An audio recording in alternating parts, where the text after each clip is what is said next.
Gaurko kiroletik saioan Estadion Galera hurbildu gara eta datozen minutuetan Real Union taldea izango dugu hizpide eta horretarako gurekin Igor Emeri presidentea dugu gurekin. Lehenik eta behin eskerrik asko harrera egiteagatik eta konta iguzu nolakoa izan da elkarrizketarekin hasteko aurreko denboraldia pixkat balorazio moduan.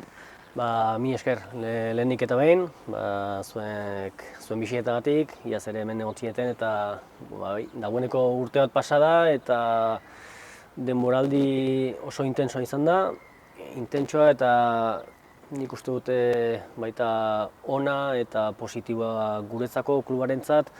Uste dute poliki-poliki aurrera goazela, gauzak ondo egiten, zaleen artean ere uste dute baita beste olako ilusio bat sumatzen dugula eta orain nahi duguna da iazkoa ezaztu, baina bai behiratu aurreraka eta datorren urtean beste koska bat gora egin eta horrela, beti goraka eginez eta aurrera eginez. Zentzu horretan imaginatzen dut, denboraldi hasierak beti lanez betetako garaia izango direla, ez? Bai, guk esaten dugun bezala klubean, jokalariek ekainean oporrak hartu zituzten, baina guk lanean jarraitu genuen eta jarraitzen dugu oraindik ere, denboraldi berria hasi da dagoeneko, naiz eta lehenengo partidua abuztu bukaeran izango dugun, baina bai, lanean gabiltza topera eta jokalari edo talde berria lanean dabil, dena prestatzen artean beste hori, esan bezala aurrera paso bat egiteko. Talde berria aipatu duzu, konta iguzu zentzu horretan zeintzuk izango dira denboraldi honetan Estadion Galean ikusiko ditugun aurpegi berriak. Dagoeneko ale batzuk etorri dira, egia da guk nahi duguna da taldeari jarraipena eman, entrenatzaile Aitorrekin hor buru dela talde teknikoaren buru, berak jarraitzen du eta berak hasitako lanari jarraipena eman nahi diogu eta gure helburua aurten zen jokalari berriekin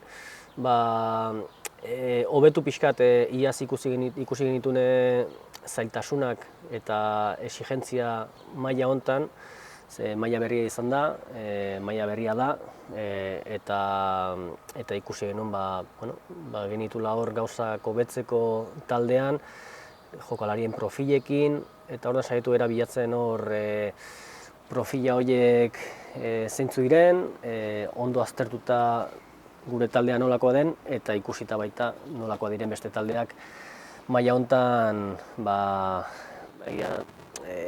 erantzun ona emateko. Ikusi genuen iaz oso gogorra dela eta ez dela duela 2 urteko bigarren B-maila atzan geratzen dela eta primera ref izeneko maila hau gogorragoa dela. Hortxe aipatu aldugu aurten gertatutako talde aldaketa hori, ez da? Nola jaso duzue? Bai, iaz esaten genuen, aipatzen genuen kategoria gogorra zela eta aurten ala izango da ere. Eta seguraski iaz baino gogorragoa. 2 multzo daude, aurten beste multzora pasatzen gera, baina nik uste dute multzo hau edo bestea biek iaz baino gogorragoak izango direla. Eta kasu hontan, iazko multzoarekin konparatuta, talde berri asko izango ditugu. Eta Mediterraneon dauden taldeak oso indartsuak dira, hor gogorra izango da. Orduan, iazko multzoan jarraitu edo aurtengo multzoan egonda, kategoria oso gogorra izango da eta oso exigentea. Eta hor guk argi geneukan, batez ere guk hobetu behar genuela, eta hortik aurrera lehiatu besteekin batera. Gogorrago izango dela argia daukagu. Ez dakigu noraino, baina bai gogorrago izango dela, orduan ikusiko dugu zer gertatzen den. Aurre denboraldia esan dezakegu, proba moduko bat dela, ez dakit proba honetan nola ikusi duzun taldea denboraldiko helburuei begira? Aurten saiatu era hasieratik aurre denboraldiko norgehiagoka potentak edukitzen, lehenengoa Bordelen izan genuen, Girondinsen aurka, beraiek partidu dexente jokatu zituzten gurea baino leheno eta egia da beste ritmo batekin zeudela, eta gainera aste bat berandu gaia, pasaren astean hasi ziren lehiatzen bigarren mailan.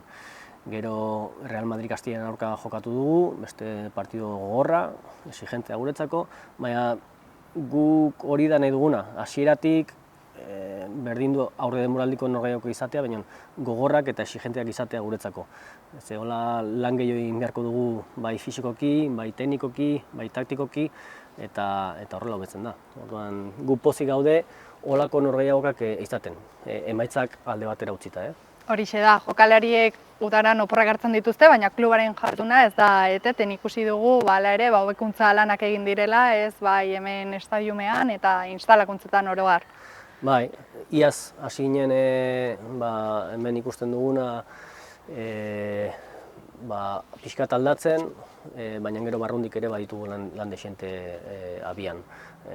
Digitalizatzen ari gara kluba, transformazio hortan gabiltza lanean, denda laizter izango dugu baita prest arropa berriarekin, aurtengo arropa berriarekin, eta beste hainbat hobekuntza lanetan gabiltza, ze egia da aspalditik Estadion Gal eta hemengo instalazioak ez zirela hobetu, ez zirela berritu, eta hori ezinbestekoa da batez ere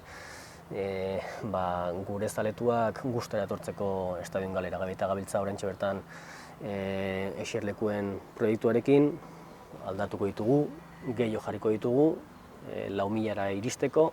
Orduan aurten ere beste itxura batekin ikusiko dugu, ez dakit datorren astean, hemendik 2 astetara edo hemendik hilabete batera, baina urtean zehar aldaketak ikusiko ditugu berriz hemen Estadion Galen, eta nik uste dut baita garrantzitsua dela ikustea lan hori kanpotik, ze barrungo lana, barne lana ez dute ikusten gure zaletuek, eta jakin behar dute momentu oso importante batean gaudela, oso garrantzitsu batean gaudela aldaketa askorekin, batzuk ez dira ikusten, guretzako bere biziko lanak dira Real Unionentzat, beste batzuk kanpotik bai, itxura aldatzea hori bai ikusten dela argi eta garbi. Eta gero ere aipatzekoa da, eta ez nuke ahaztu nahi, da Harrobiarekin egiten ari garen lana. Ze klubaren etorkizuna bermatzeko hor jarri behar ditugu gure indar asko, eta hortan ari gara. Kanposa eduki dugu uda hontan, haur neska eta mutil piloa eduki ditugu, iaz ez genitunak eduki, eta beraiekin batera, beraien gurasoekin batera, hor hazteko asmo hori daukagu, eta horregatik aipatzen genuna iaz sartu ginenean, hori betetzen saiatzen ari gara. Bi abiaduratan aurrera egin. Epe laburrean lehen taldeak behar duelako ezin delako geratu, eta etorkizunari begira, epe ertain edo luzean, gure txikiak, gure Harrobia lantzea. Eta konta iguzu, Igor, honetaz gain, aipatu dezakegu ere, ez zaretela bakarrik kirol helburuetara mugatzen, hortiz gain, helburuak dauzkazu dutela, kluba zabaltzeko, ez bakarrik mugaren alde honetara, baizik eta baita ere bestera ere, ez?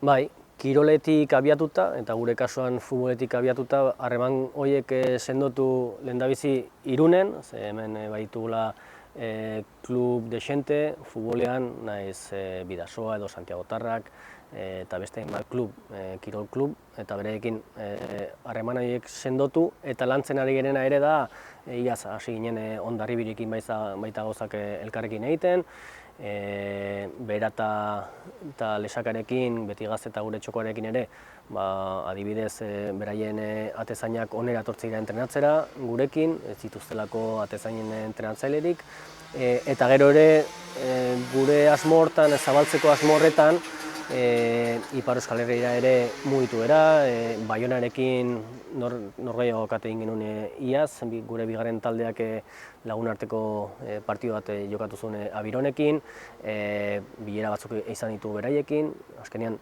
elkar lanerako, edo behintzat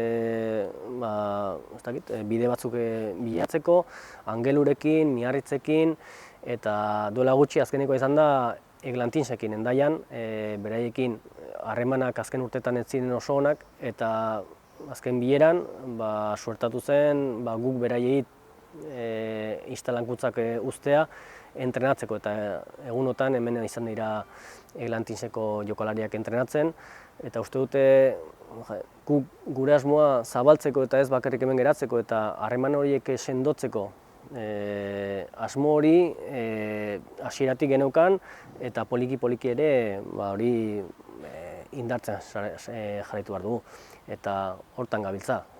Esaten genuna, lehen kluba edo Real Unión beti ezagutu izan da como club fronterizo, horrela ezagutzen zen Real Unión, eta guk hemendik aurrera bai nahi dugula da mugaz gaindiko klub bat egitea.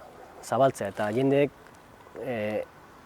ezagutu dezatela zer den Real Unión, eta guk gazteak garelako eta benetan mugaz gaindiko kontzeptu hori benetan barneratuta daukagulako, batez ere zabaltzeko asmoarekin. Noski, eta esandako guztiarekin ez aipatu dugu jada urte bat bete dela, proiektu hau hasi zenutenetik. Konta iguzu, nola begiratzen du proiektu honek etorkizunera? Jarraipena emanez lan guzti horiei, ze proiektu asko abian jarri ditugu, eta hortxe jarraitzen dugu. Proiektu txiki horiek, proiektu handi honen barnean, proiektu txiki asko daude, eta gehiago etorriko dira ere. Horreri jarraipena eman, poliki sendotasun gehiago emanez klubari, egia da kluba gu sartu ginenean nahiko makaltze biela, eta poliki guzti hori indartuz, guk ere baita, bertan gauden langileak saiatuz hobetzen gu ere, bakoitzak norbera hobetzen saiatzen bada, gero klubak hobekuntza hori sumatuko du ere. Orduan, denok parte izaten proiektu honetan, eta hortan gabiltza. Proiektu guzti hori aurrera pausoak emanez proiektu guzti horietan, eta norberak ere bere ambizioak edo horretoak aurrera emanez. Azken esaldi horiekin gelditzen gara, Igor, mila esker guri harrera egiteagatik, eta ikusiko dugu nola iristen den proiektu hau. Mila esker bera. Mila esker zuei.